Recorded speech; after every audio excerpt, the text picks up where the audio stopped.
अब सरपंच पति महापौर पति के नाम से काम में दखल अंदाजी और दबंगाई करने वालों का काम तमाम होगा।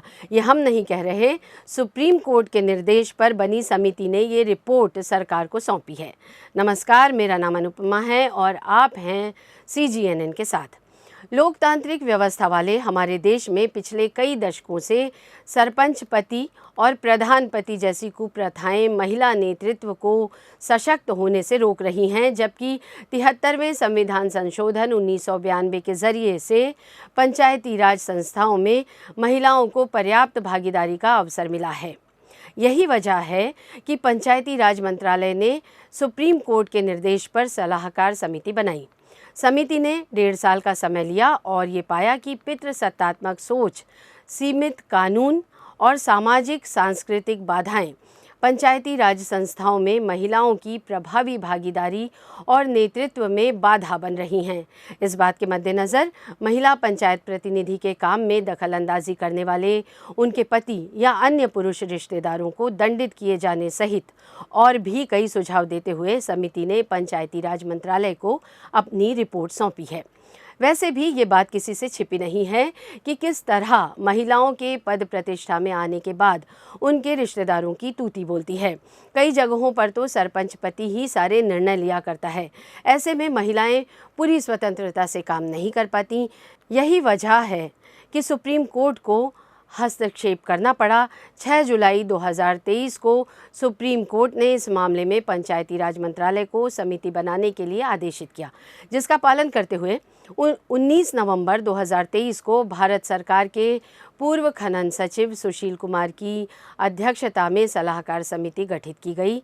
14 राज्यों में समिति ने शोध किया, क्षेत्रीय दौरे भी किए और जो हालात समिति ने समझे उन्हीं निष्कर्षों की रिपोर्ट मंत्रालय को दी। रिपोर्ट में जिक्र किया गया है कि 73वें संशोधन में पंचायती राज संस्थाओं में महिलाओं के लिए 1/3 सीटों का आरक्षण अनिवार्य किया गया, लेकिन 21 राज्यों और 2 केंद्र शासित प्रदेशों ने इसे बढ़ाते हुए आरक्षण की सीमा 50% कर दी। यही वजह है कि 2,63,000 पंचायतों के 32,29,000 निर्वाचित प्रतिनिधियों में 15.03 लाख यानी लगभग 46.6% महिलाएं हैं। मतलब भागीदारी अच्छी खासी मजबूत है महिलाओं की, लेकिन असलियत इसके बिल्कुल उलट है। दरअसल महिला पंचायत प्रतिनिधि स्वतंत्र होकर काम कर ही नहीं पाती। काम के दौरान उनके पति या पुरुष रिश्तेदारों का खूब दखल होता है। पुरुषों की इस दखलंदाजी के पीछे कई कारण हैं जो समिति को खटक रहे हैं, जैसे कि महिलाओं में जागरूकता की कमी, अनुभव, ज्ञान, कौशल, शिक्षा का निम्न स्तर, नेतृत्व की कुशलता की कमी और सिमटा हुआ संपर्क क्षेत्र। ये सभी कमियां तो हैं ही। जाति वर्ग के आधार पर सामाजिक प्रतिरोध, पितृसत्तात्मक सोच, संबंधित क्षेत्रीय विभागों से सहयोग की कमी, राजनीतिक दलों का प्रभुत्व और सीटों का रोटेशन भी महिलाओं को पूरे समर्पण के साथ काम करने में रुकावटें डालता है। समिति ने ये भी पाया कि ये हालात कानूनी प्रावधान की कमी की वजह से भी हैं। ऐसे में जो खास सुझाव समिति ने दिए हैं उन्हें भी देखिए। समिति कहती है, प्रॉक्सी नेतृत्व के बारे में गोपनीय शिकायतों के लिए हेल्पलाइन और महिला निगरानी समिति की प्रणाली बनाई जाए। सत्यापित मामलों में मुखबिर को पुरस्कार भी दिया जाए। दूसरी बात है, प्रॉक्सी नेतृत्व के सत्यापित मामलों के लिए अनुकरणीय दंड लागू किया जाए, जिससे पुरुष रिश्तेदारों के दखल को रोका जा सके। तीसरी चीज़, महिला लोकपाल की नियुक्ति। इसके अलावा ग्राम सभा में महिला प्रधानों का सार्वजनिक शपथ ग्रहण हो और महिला पंचायत नेताओं का संघ बनाया जाए।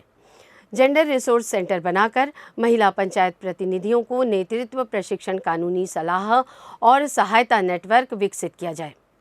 स्थानीय भाषाओं में रियल टाइम कानूनी और शासन का मार्गदर्शन उपलब्ध कराने के लिए AI संचालित उत्तरों को स्वीकृत भी किया जाए। महिला प्रतिनिधियों का व्हाट्सएप ग्रुप बनाकर अधिकारियों को जोड़े। विधायक और सांसद निर्वाचित महिला प्रधानों के मेंटर बनकर उन्हें प्रोत्साहित करें।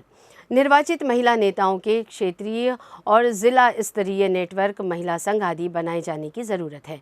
यानी समिति ने कोई कसर नहीं छोड़ी है महिलाओं की कार्यकुशलता बढ़ाने और पति या दूसरे रिश्तेदारों की दखल अंदाजी रोकने में। अब इसे पंचायती राज मंत्रालय किस तरह इम्प्लीमेंट करवाएगा और क्या नतीजे होंगे, ये देखने वाली बात होगी। कैसी लगी आपको ये खबर, हमें कमेंट बॉक्स में ज़रूर बताइएगा।